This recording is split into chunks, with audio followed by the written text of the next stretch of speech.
আপনার সংস্কারের কথা আপনারা বলে শুধু বিএনপি বলতে চাচ্ছেন, বিএনপি নাকি তড়িঘড়ি করে ক্ষমতা দিতে চায়। 8 মাস তো হয়ে গেছে, যদি ডিসেম্বরেই ধরেন আপনাদের কথা অনুযায়ী আরো প্রায় 6-7 মাস বাকি আছে, 8 মাসের মতো বাকি আছে। তাহলে সংস্কার করতে আর কত সময় লাগতে পারে? যদি কেউ কেউ বলছেন সরকারের পক্ষে বা সরকারের অনুরাগী যারা, যদি সংস্কার সম্পাদন না করে নির্বাচন গেলে যারা ক্ষমতায় আসবে তারা সংস্কার করতে পারবে কিনা সন্দেহ। বা সংস্কার তো একটা পলিটিক্যাল উইল, সংস্কার তো একটা রাজনৈতিক অঙ্গীকার। সে যদি একটা অঙ্গীকার করে তাহলে সেটা করবে না কেন?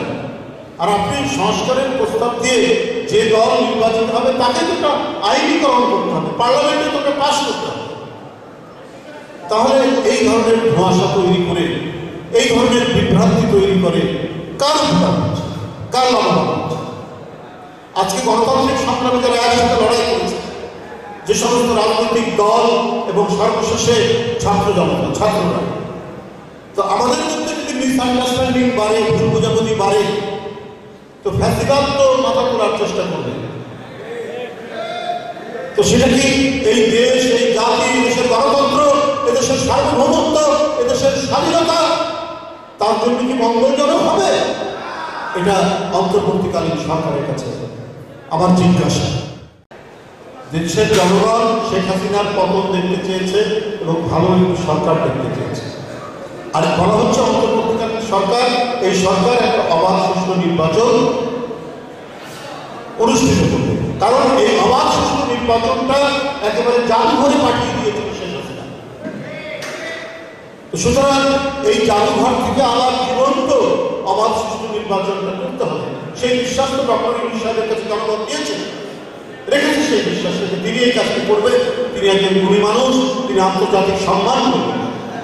কিন্তু যদি বৈপরীত্য থাকে, যদি দোদুল্যমানতা থাকে, পেন্ডুলামের মতো দুলতে থাকে,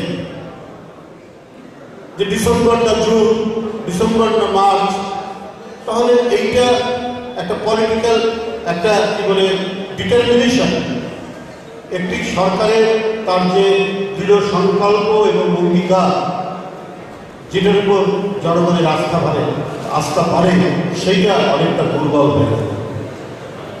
এটা কখনোই কারোর জন্য কাম্য হতে পারে।